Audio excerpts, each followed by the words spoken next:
vuelta en este Sol de los Sábados y de inmediato tenemos nuestra entrevista central del día de hoy, como ya anunciamos al inicio del programa.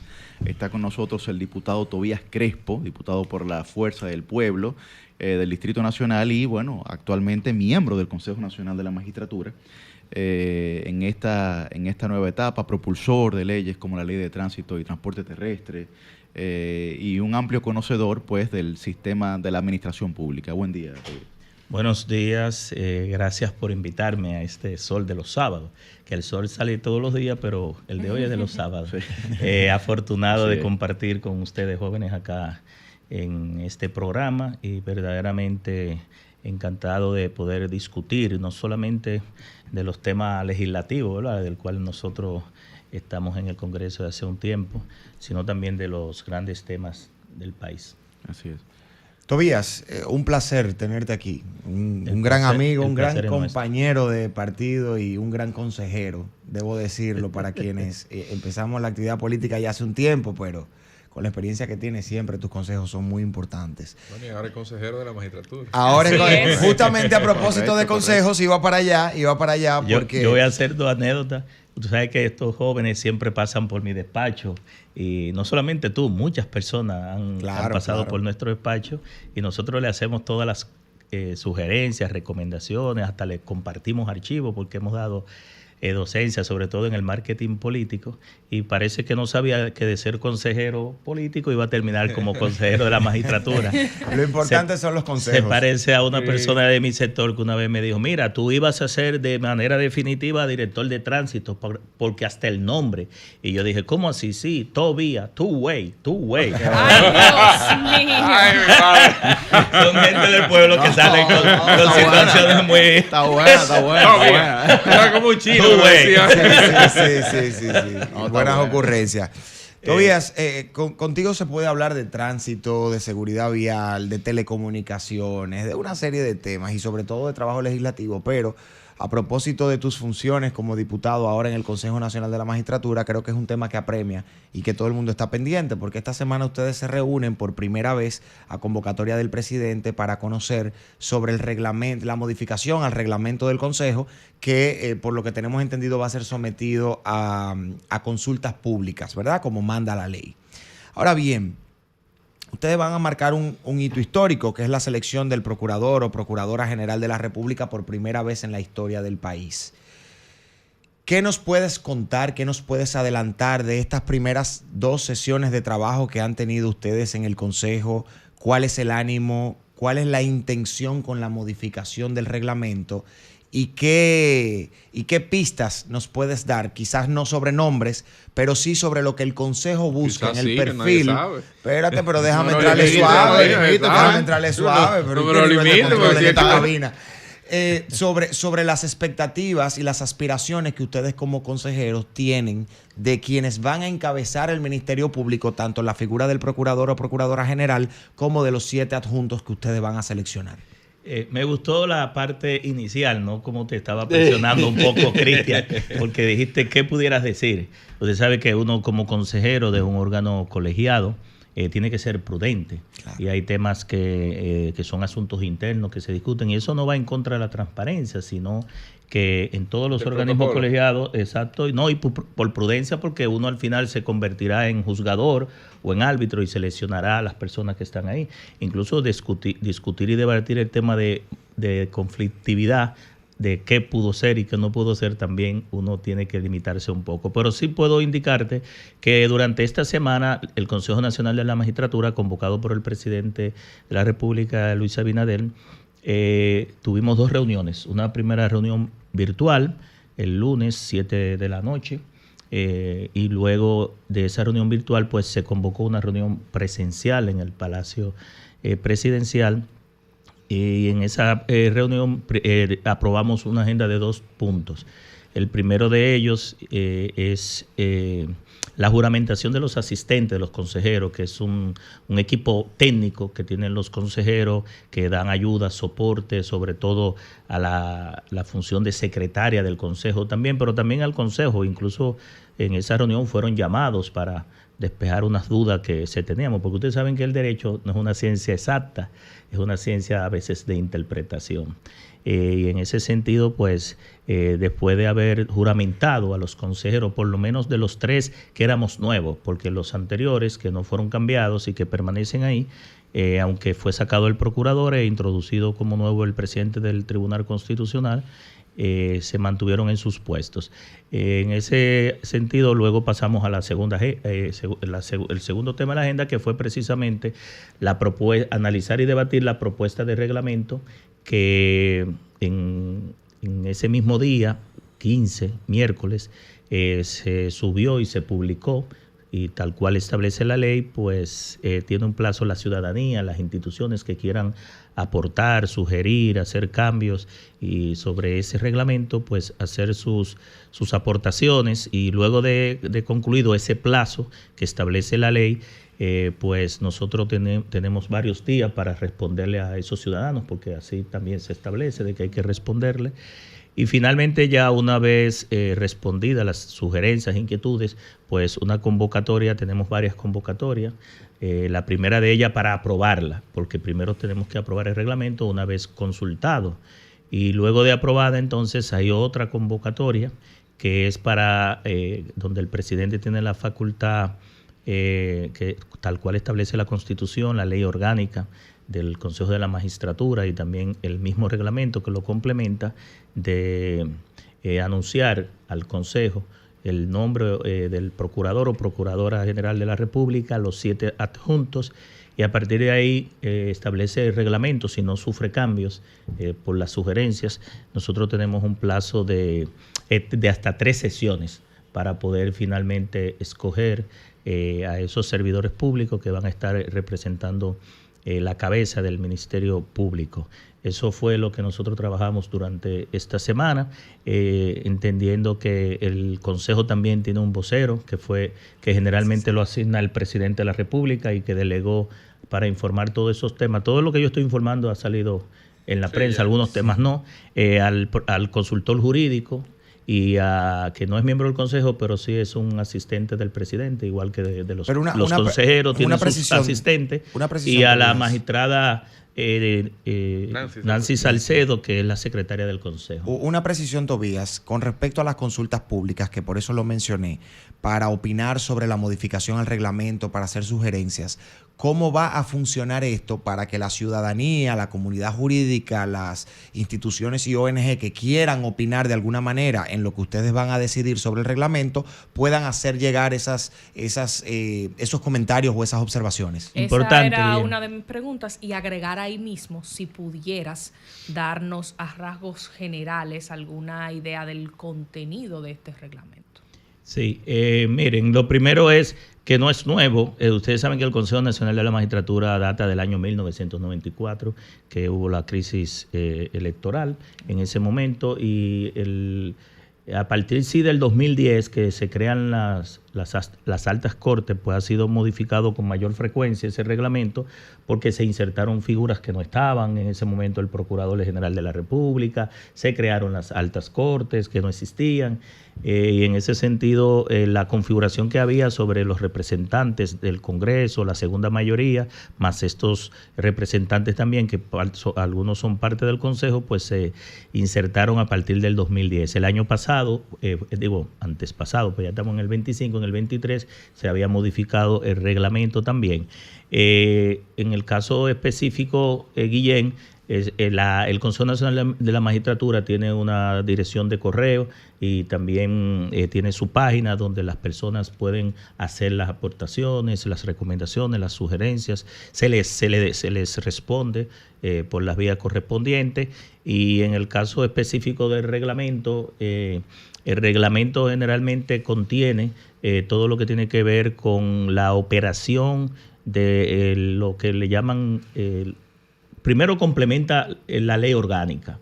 y la Constitución de la República en cuanto a lo que es la conformación del Consejo y todo lo demás, pero también establece lo que sería, lo que nosotros llamaríamos en el Congreso el orden parlamentario, el tema de las reuniones, el quórum, establece cuando hay un empate, ¿no? Las formalidades del Consejo y todo lo que tiene que ver también con la documentación, con las entrevistas, con la evaluación de los jueces, aunque hay un reglamento aparte para evaluar a los jueces de la Suprema Corte de Justicia, porque ustedes saben que los jueces de la Suprema se evalúan, los demás no tienen forma de reelegirse en el cargo. En ese sentido, aunque pueden sí ser repostulados en algunos de las altas cortes. En el caso del Tribunal Constitucional, no. En ese sentido y en ese aspecto, pues, también en este caso en específico, como no existía la figura de que el Consejo escogiera al Procurador General de la República y los 7 adjuntos, lo que se hizo fue agregar un nuevo capítulo a lo que ya existía, que ha sido modificado en diferentes versiones, y en ese sentido, pues ahí se estableció el procedimiento para esa escogencia, los plazos, los requisitos que debe contener, aparte de lo que dice la Constitución y la ley orgánica, que generalmente son los requisitos de competencias, de capacidad técnica, académica, como el tiempo en ejercicio en el área, la edad mínima para aspirar y todo lo que tiene que ver con la demostración de lo que exige incluso la Constitución, de que no debe estar en un cargo público los últimos 5 años, y eso hay que probarlo, demostrarlo. Y adicionalmente, pues, formularios para validación, ¿verdad? Y aceptación en caso de que se escoja, porque tiene que tener el consentimiento, porque puede ser que se escoja una gente y no lo sepa y pueda decir que se... Yo no quería, espérense. Bueno, dicen que en un momento un expresidente de la Junta Central Electoral, Luis Arias, se enteró por la prensa que lo habían escogido el presidente de la Junta en un momento específico. Y en ese sentido, pues para evitar esto, pues también se estableció principalmente lo que tiene que ver con el procurador, los adjuntos, que no existía. Eso es la mayoría de las cosas que establece el reglamento, y algunos cambios que fueron propuestos por la Fuerza del Pueblo, tanto el consejero Omar Fernández como quien les habla, por la parte oficial del partido y del presidente del Tribunal Constitucional también. Bueno, Tobías, conocer ahí, la Fuerza del Pueblo tuvo una oposición en su momento a la reforma constitucional por razones que fueron ampliamente debatidas y presentadas, entre ellas el mismo tema del Consejo Nacional de la Magistratura como ente de escogencia del Procurador General de la República, primero porque argumentaba que existe independencia del Ministerio Público a partir de la propia ley del Ministerio Público, y segundo porque el Consejo en la conformación podría ser una misma validación, lo mismo pero de otra forma. El presidente escoge a final de cuentas porque tiene doble voto y tiene mayoría política en el Consejo. Doble voto en caso de empate. En ese esquema, ¿cómo operará la Fuerza del Pueblo en la escogencia no solo del Procurador General? Porque la gente solamente se enfoca en eso, pero hay 7 procuradores adjuntos que también pasarán por ese filtro del Consejo de la Magistratura. Tomando en cuenta la relevancia que han tenido los adjuntos en esta administración. Claro. Sí, aquí paso a responderte a ti una parte que dejé pendiente, que el ánimo del Consejo de las 2 reuniones ha sido de tomar en cuenta la participación de todos los que estamos ahí, no importa qué partido político representen. Es decir, que el ánimo del Consejo es procurar primero que nosotros cumplamos con los plazos de escogencia, cumplir la Constitución, la ley orgánica y el mismo reglamento, y que las personas que sean propuestas cumplan no solamente con las competencias, los requisitos, sino con los temas que son intangibles, cualitativos también, y que una vez nosotros los escojamos, pues ejerzan el cargo de acuerdo a cómo manda la normativa, la Constitución, y que pues cumplan con su rol y su deber. Que en el caso específico de las posiciones que ha estado tomando la Fuerza del Pueblo antes de la Constitución, no puedo entrar en esos detalles porque yo, ya al ser miembro del Consejo en su momento nosotros llevamos posiciones sobre ese tema, pero ya esa es la Constitución que está, ya esa es la ley orgánica que nos hemos dado y el reglamento, y lo que hay es que cumplir con ese mandato. Es decir, que los temas que pudieran haber tenido de conflicto, de opiniones diversas, pues ya quedaron en las discusiones legislativas de su momento, políticas, y ya dentro del rol que nosotros tenemos, la Fuerza del Pueblo, tanto Omar Fernández como quien les habla, hemos estado colaborando y haciendo sugerencias para que la labor del Consejo sea como la ciudadanía espera, que sea una labor de un consejo que cumpla con su rol, que el país se sienta bien representado de sus consejeros, de los aportes que realiza, y que finalmente la escogencia que se haga, aquellas personas que sean beneficiadas, tanto en el procurador y los adjuntos, porque también el año pasado, a septiembre, se habían vencido 5 miembros de la Suprema Corte de Justicia, que ya tienen sus plazos vencidos, 3 de carreras y 2 que no son de carrera, y este año también, es decir, el Consejo va a tener una labor muy intensa en este cuatrenio, creo que es la más intensa de todos los cuatrenios, porque también este año se le vence a los miembros los magistrados del Tribunal Superior Electoral, a todos, también, y sus usted va a escoger ahí aunque es en el caso de la Procuraduría, a iniciativa o a propuesta del presidente de la República, así lo establece la Constitución. Él le ha dado apertura a otros actores del Consejo para que quizás propongan y él lo pueda canalizar institucionalmente, pero que sean a propuesta de otros.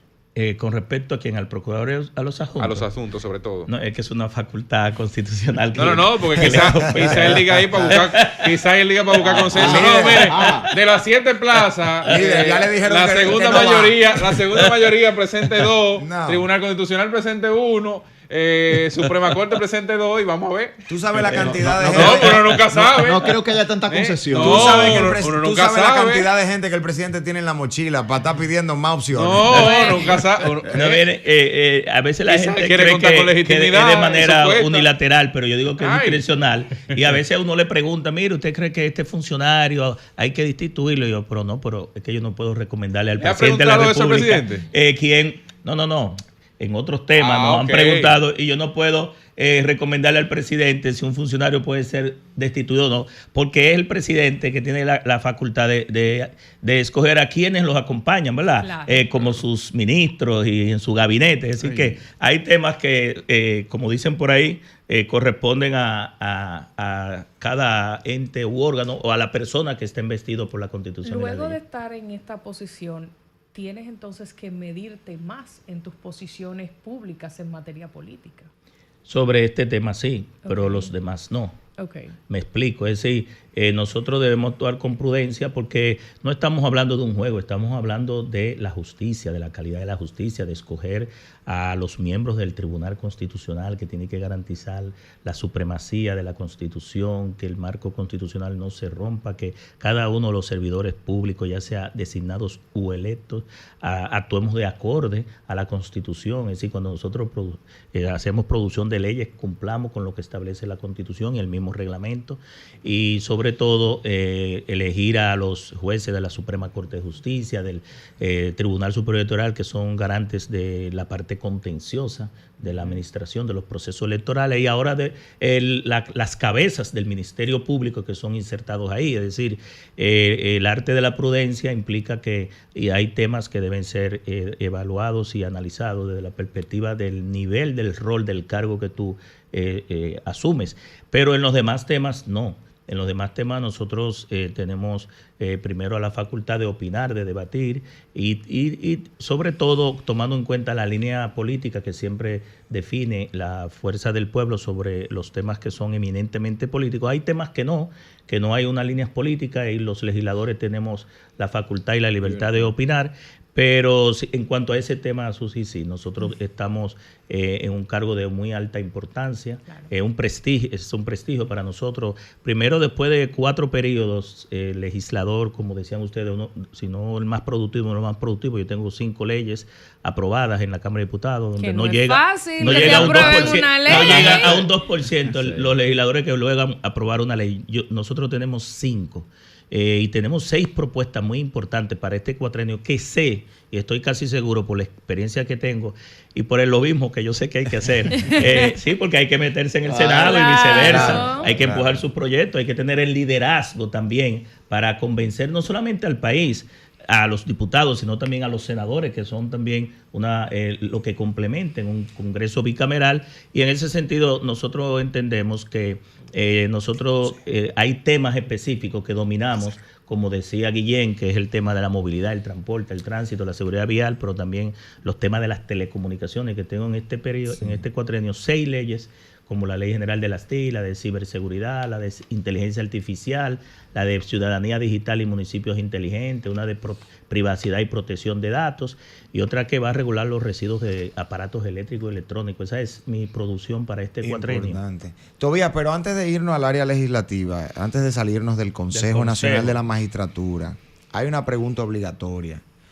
La sociedad percibe comúnmente que las decisiones que se toman de forma colegiada, sea en la Cámara de Diputados, en el Senado, en el Consejo Nacional de la Magistratura, para designar funcionarios de órganos importantes como la Suprema, la Cámara de Cuentas, el Tribunal Constitucional, muchas veces terminan en una negociación política. Es la percepción de la gente. Terminan en una negociación política entre los diferentes sectores políticos para repartir esos cargos, ¿verdad? Hay que decirlo con total transparencia y sinceridad. No necesariamente eso es así. Y hay una alta expectativa con este Consejo Nacional de la Magistratura justamente por la reforma constitucional que recién se aprobó. Ustedes van a marcar un hito histórico con la selección del procurador o procuradora general.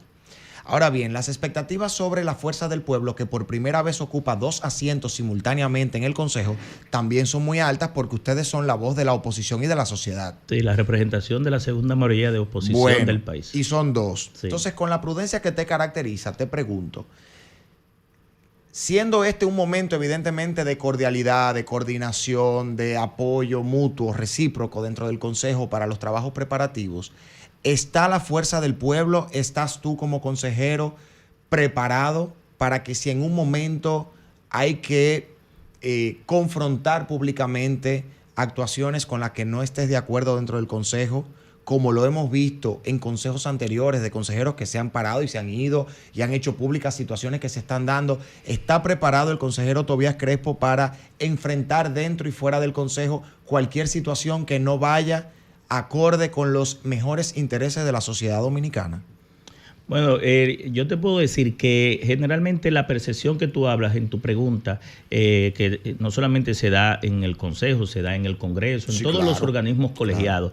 Pero al final, Guillén, tú sabes que la democracia, el poder tiene contrapoder, el peso tiene contrapeso, los poderes se dividen en 3 poderes del Estado y todo tiene que ver con una participación de todos. Y aunque nosotros entendemos que el PRM, por ejemplo, que tiene una mayoría verdaderamente aplastante, y digo aplastante porque numéricamente tiene 146 diputados, representa más del 77% de la matrícula, y en el Senado tiene el 90%, tiene 29 senadores de 32.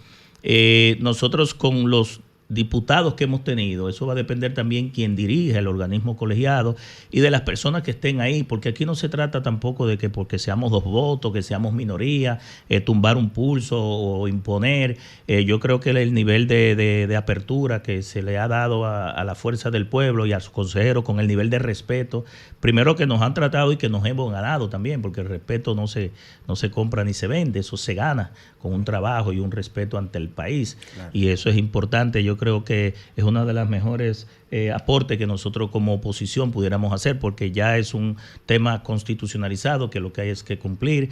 Y yo entiendo también que aún teniendo mayoría, nosotros con un criterio claro y convincente de lo que vamos a proponer, pudiéramos más que tumbar, sino llegar a acuerdos, a puntos de equilibrio. Porque yo te puedo decir, fuera del Consejo nosotros somos 28 y no tenemos mayoría. Y yo con un turno, sin tener un voto, incluso con un turno, yo he logrado que propuestas no se aprueben o se devuelvan al Ejecutivo o se vaya a comisión de nuevo a discutir y a seguir consensuando con las demás fuerzas políticas cuando se tratan de ser impuestas. Pero en el caso de situaciones que se puedan dar de conflicto, esperamos que no se den, Pero también tú sabes que nosotros representamos a un partido político y el partido político siempre está pendiente y monitoreando de todas las actividades, y nosotros como consejeros también informamos de todos los pasos, porque eso es un ente de escogencia de jueces, de magistrados, de la justicia, pero que también, aunque tú lo quieras o no, la ciudadanía lo quiera o no, es un órgano eminentemente político. Y cuando digo eminentemente político, porque gran parte de los que estamos ahí somos políticos. Es decir, antes los jueces... Decisiones son políticas. El órgano más político de la República Dominicana es el Consejo Nacional de la Magistratura. Y lo digo, aunque la gente cuestione esto, antes quienes seleccionaban... Es que político toma decisiones. Antes seleccionaban los jueces, eran los senadores. El senador en su provincia, por ejemplo, en Samaná, no es el caso de Milton Ray Guevara, ¿verdad? Sino el que correspondía, que fue presidente del Tribunal Constitucional, seleccionaba a todos los jueces de ahí, hasta los fiscales, es decir, que tenía el control de todo. Después eso fue cambiando. Es decir, que a nivel de los países siempre se va avanzando en nosotros lograr alcanzar lo que se llama el tan aspirado Estado democrático y de derecho. Tobías, luego ya de tratar el tema del Consejo Nacional de la Magistratura, tocar brevemente la situación del tránsito, que sigue siendo apremiante para la sociedad dominicana. ¿Alguien le va a poner costo a eso? O sea, ¿alguien va a venir y por fin le va a hacer entender a la ciudadanía lo que le cuesta estar en un tapón, lo que le cuesta el desorden del tránsito? Mira, verdaderamente que el costo lo estamos pagando todos los dominicanos y dominicanas, de lo que significa no solamente los entaponamientos, porque nosotros vemos el tema de que antes, por ejemplo, en una mañana yo podía hacer 2, 3 y hasta 4 diligencias, porque un recorrido se me hacía en 10 minutos, en 15 minutos. Hoy, en la mañana, tú vas a hacer una diligencia, y nada más puedes hacer una en la mañana. Si hace una, eres exitoso. Si hace una en la mañana, eres exitoso, porque logras 2 horas de trayecto, 1 hora y media en los entaponamientos al lugar donde tú vas. Uy. Y luego devolverte a donde, si vas a almorzar. Es decir, que el tema de los entaponamientos tiene un componente económico, pero también tiene un componente de calidad de vida de la gente, emocional y psicológico. Uno queda también, loco, porque este tránsito llega al final, no hay forma. Al final del día llegas tú a tu casa cansado, desgastado, después de una jornada de trabajo y con poco ánimo de aprovechar las horas de ocio o de diversión con tu familia. Y en ese sentido, los costos yo siempre he advertido, y lo digo porque como político, yo llegué a Tránsito Terrestre en el 2004 y yo encontré un desorden del gobierno que nosotros sustituimos en el 2004. Y Tránsito Terrestre era lleno de escándalos. Y escándalo, ustedes, no sé, por la edad de ustedes, pero los que conocían la DGTT, eso fue un desorden. Creo que a Susi yo creo que le saqué la licencia. Es posible. Sí. Y en ese sentido duramos 6 años ahí, pero lo que logramos ver ahí fue un desorden. Y nosotros aplicamos lo que aprendimos en el sector privado, porque yo vengo del sector privado, y logramos cambiar y transformar la realidad. Lo que digo con esto, Yuri, es que se puede cuando hay disposición, cuando hay voluntad. Claro. Y luego debo decirte que yo dependía del secretario o ministro de Obras Públicas. Tuve 2 ministros en su momento, duró 6 años. Creo que fui el director que más tiempo duró en la DGTT, de ahí pasé a ser diputado. Y de ahí fue que la gente me vio con un potencial para otras posiciones de mayor importancia y relevancia, porque no había asumido ninguna posición pública, todas mis posiciones habían sido privadas, aunque sí estaba en el PLD de los 18 años. En el primer gobierno de Leonel se me llamó, pero me quedé en el sector privado, porque yo trabajé más de 13 años en una de las principales empresas de telecomunicaciones del país. Y en ese sentido, pues desde ahí, yo en el 2009, por el desorden primero, porque a veces nosotros vemos, Yuri, el desorden que hay en las calles, los entaponamientos, los accidentes. Es decir, allá afuera hay una selva. Pero donde había el mayor desorden era desde el Estado, claro, desde el gobierno, de todos los gobiernos, hablo de todos los gobiernos, porque nadie lo va a creer, pero en el diagnóstico que hicimos, porque somos especialistas en hacer diagnósticos y dar en el clavo con soluciones precisas a esos diagnósticos, y eso lo aprendimos en el sector privado y se puede aplicar en el sector público, 12 instituciones intentando planificar, organizar, dirigir, monitorear y sancionar un sector tan importante para la economía como es la movilidad de personas y de carga. Si se paraliza el tránsito, si se paraliza el transporte, se paraliza el país, se paraliza la economía. Oigan la importancia de estos temas. Esto es para cogerlo en serio. Y digo para cogerlo en serio porque a veces veo a los directores del Intran y a las instituciones actuando de manera cantinflesca, ¿verdad?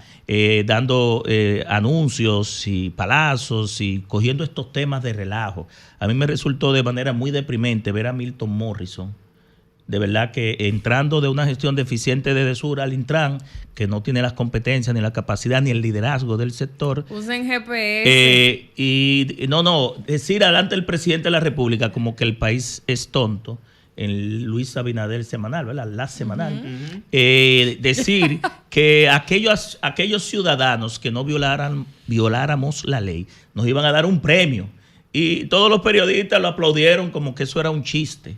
Eso fue burlarse de la inteligencia del país, burlarse del pueblo dominicano y desde la figura presidencial. Eso no se hace en ningún país. ¿Cuáles son los pasos? Lo que hay que hacer es sancionar a los que violan. Porque el mismo sistema de conducir por puntos. Pero no la paga, la multa aquí. Pero por eso te digo, pero el mismo sistema de conducir por puntos tiene un régimen, porque hay reforzamiento positivo y reforzamiento negativo ante las inconductas, ¿verdad? Porque si te premio, te castigo, o si te castigo, debo premiar. Entonces, pero el premio es los puntos en las licencias de conducir, es decir, el régimen de puntos establece que a aquellos violadores se le va bajando dependiendo de la gravedad, si es leve, grave o muy grave, los puntos hasta perderlo, y entonces se le suspende la licencia, tiene que ir a cursos, a reeducarse para volver a adquirir de nuevo los puntos y poder tener la licencia de conducir activa, y a aquellos que no, se le regalan puntos en la licencia, pero no de que la parte económica, porque precisamente es el régimen sancionador que no ha entrado, Susi.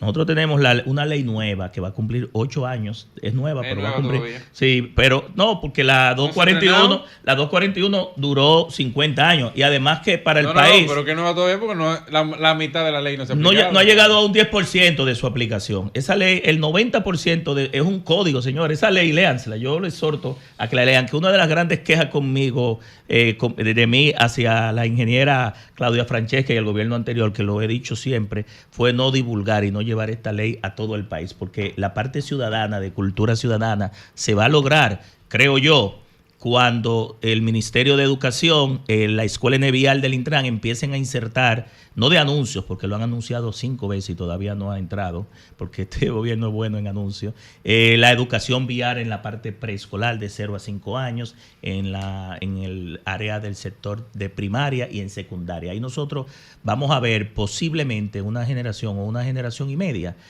nuevos peatones, nuevos pasajeros y nuevos conductores. Esa es mi gran expectativa y mi gran aspiración. Educar, concientizar, orientar. Yo lo resumo como el problema es complejo. A Dios rogando y con el mazo dando. Es decir, te educo, te capacito, te oriento, pero si te me sales de la raya, te sanciono. Claro. Y en ese, déjenme terminar en el tema de salud para los costos.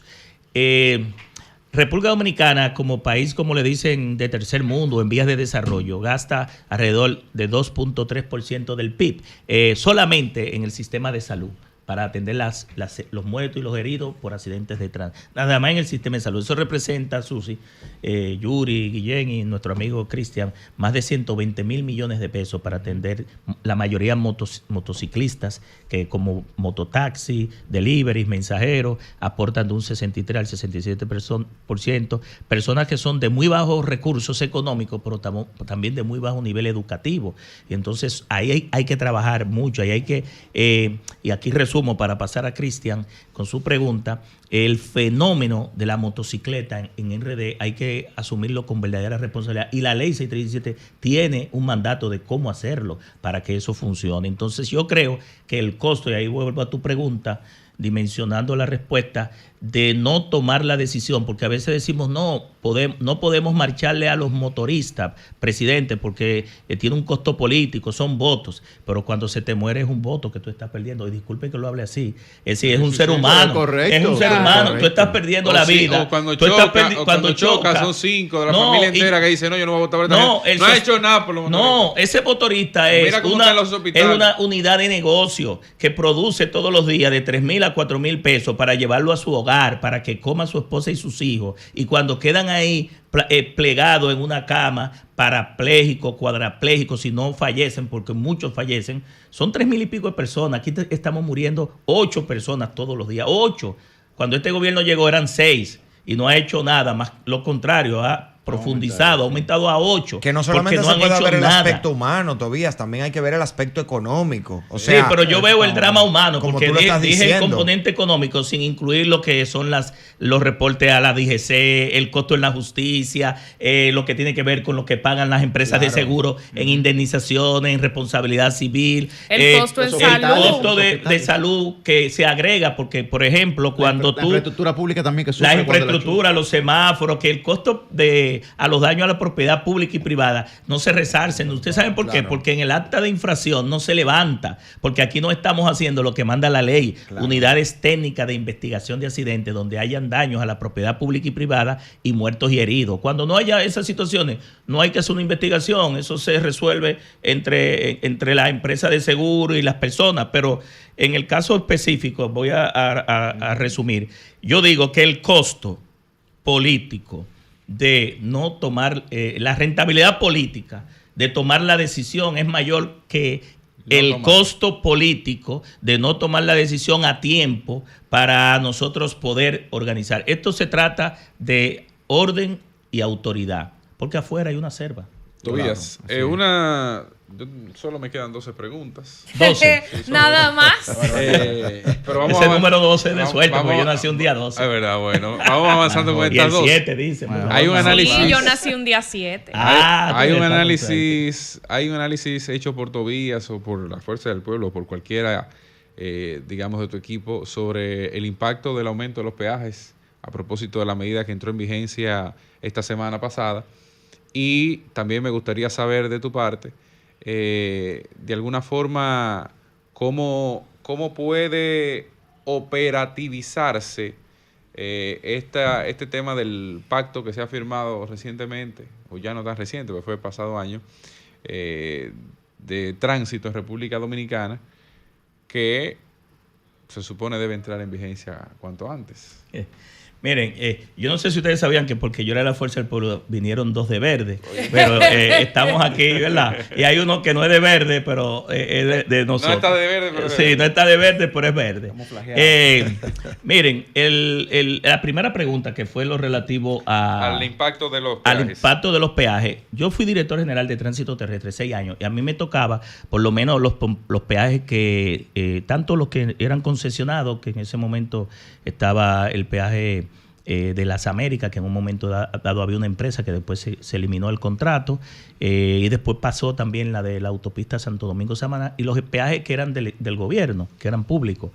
Hay una fórmula de equilibrio económico para calcular realmente con el nivel del índice del IPC, del índice de precio al consumidor, cómo está la tasa del dólar y toda una serie de variables que inciden en los componentes para la tarifa de un peaje que generalmente viene de alianzas público-privadas, es decir, cuando se va a determinar el aumento del costo de ese peaje. Con la proyección y del yo tránsito, recuerdo... ¿verdad? Con la tasa del flujo vehicular, los gastos operativos, todo eso está en la variable. Lo recuerdo que nos convocaban la última vez, lo recuerdo. Y la última vez que lo hicimos, Cristian, lo que aumentó fue 1.5 pesos. El peaje, por ejemplo, de las Américas, lo recuerdo como ahora. Incluso el anuncio a nivel de lo que iba a representar ese ingreso era muy poco para lo que pudiera representar el gobierno. Estoy hablando en los públicos, no en los privados, que tiene otros componentes operativos y de inversión y de actualización ya se todos son diferentes. Por el fideicomiso. Sí, ya todos son. O pertenecen al fideicomiso. Pero lo que AR de Vial,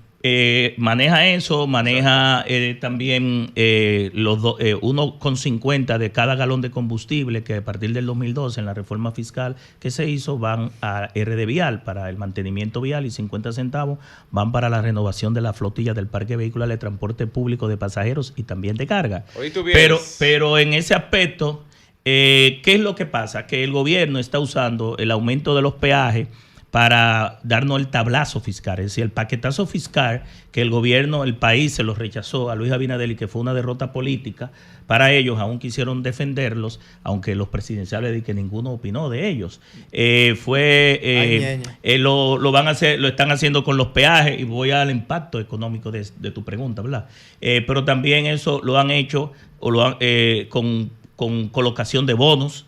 Por ejemplo, nosotros terminamos hace 2 o 3 semanas, cuando cerró la legislatura, la aprobación de una ley de 350,000 millones de pesos en colocación de bonos, 32 préstamos que hay en el Congreso, es decir, equivalente a más de 6,000 millones de dólares, aparte de todo lo que han cogido prestado y que no hay resultados. Los apagones financieros para bajar ahora los apagones financieros, que yo no sé, pero el gobierno le anuncia a la población apagones, y nosotros en mi circunscripción, la 2, donde precisamente estaba Milton Morrison, el director del Intran, que no había cable, no había contadores, no había transformadores, tú tenías que pagar cuando tú pagabas la institución para que te hiciera el trabajo, tenías que pagar por fuera para que te hicieran, por ejemplo, un desarrollador la media tensión a la baja tensión, y todo un desorden ahí, y donde Edesur fue logrado, ahí metieron, bueno, el que entró nuevo, solamente de País Posible, porque él hizo imposible Edesur a través de un País Posible, le canceló 600 personas.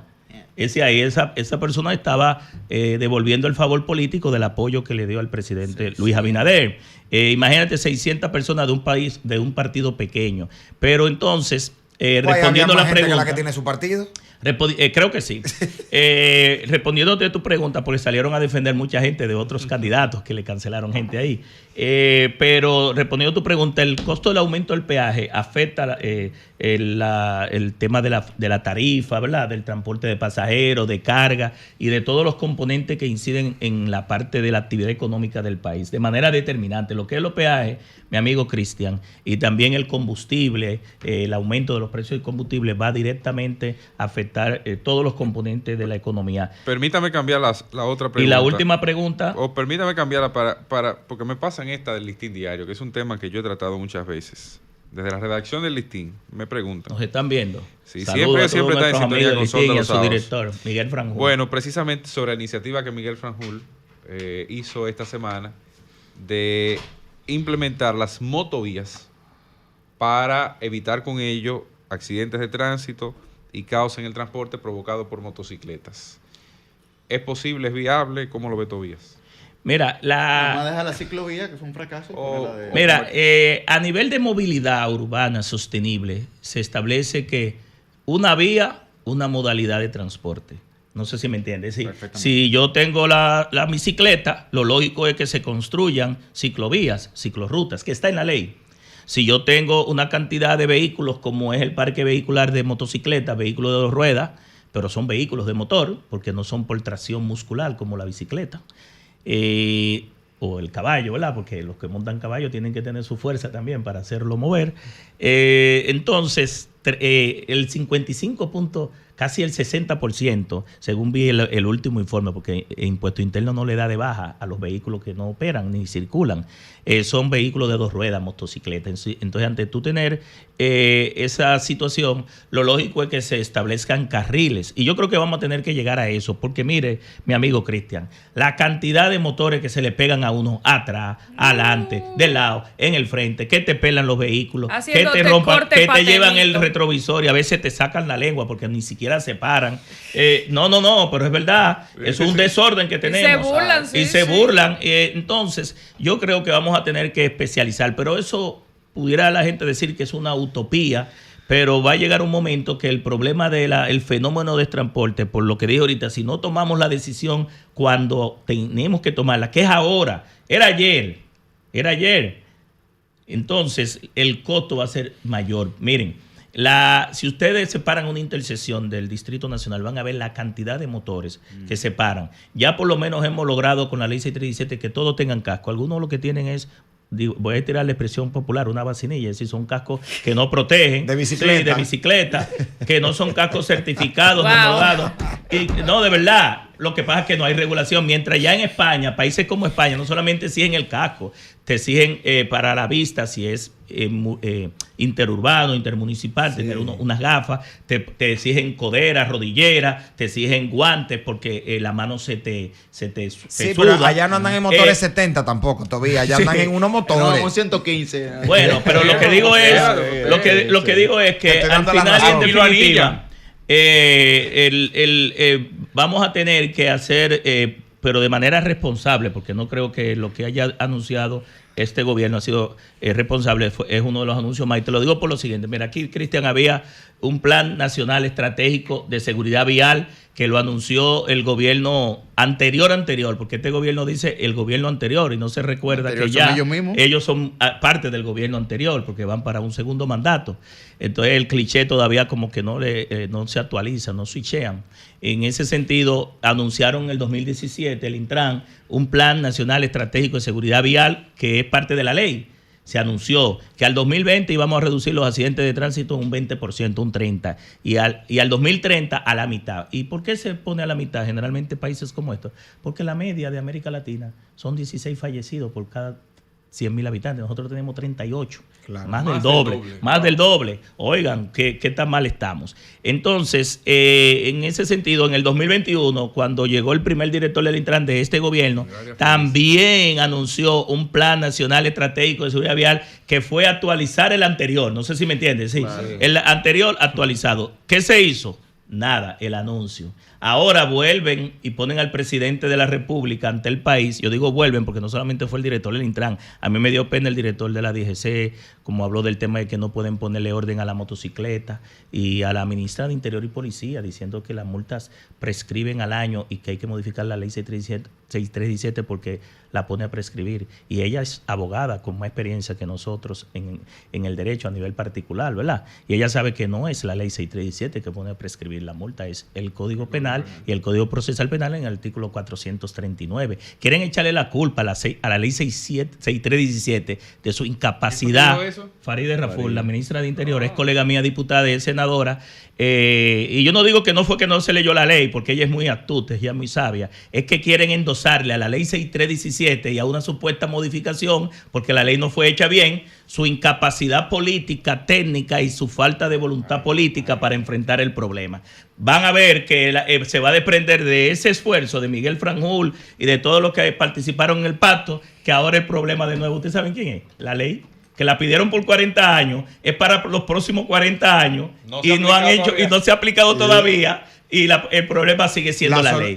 El problema es voluntad política, disposición, recursos presupuestarios y tener el tema como prioridad. Mientras yo no vea al presidente de la República con el tema en la boca, no es prioridad para el país. La solución vendrá con un estallido social, Tobías. En el próximo gobierno de la Fuerza del Pueblo. Bueno, nos quedaron varios temas con Tobías precisamente sobre el aspecto, a mí también sobre el aspecto político, pero bueno, la 12. Pero bueno, y una la tuvo que negociar con la gente de la redacción del Listín. Sí. Me saludo a la gente del Listín. Agradecemos a... Y quiero decir, antes de terminar, felicitar a Miguel Franjul, que ha estado liderando esta iniciativa. Disculpe que nombre un medio aquí en este programa, porque mientras más dominicanos y dominicanas asumamos el tema, cada muerte que le logramos o herido salvar al país es mucho lo que estamos haciendo. Bueno, hay que resaltar también la labor de don Antonio Espaillá y de RCC Media, que en su responsabilidad social también ofrece semanalmente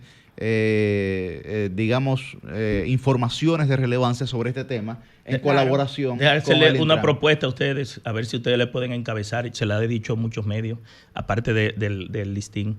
En todos los países se crea un equipo de comunicadores que liderean el tema de la seguridad vial.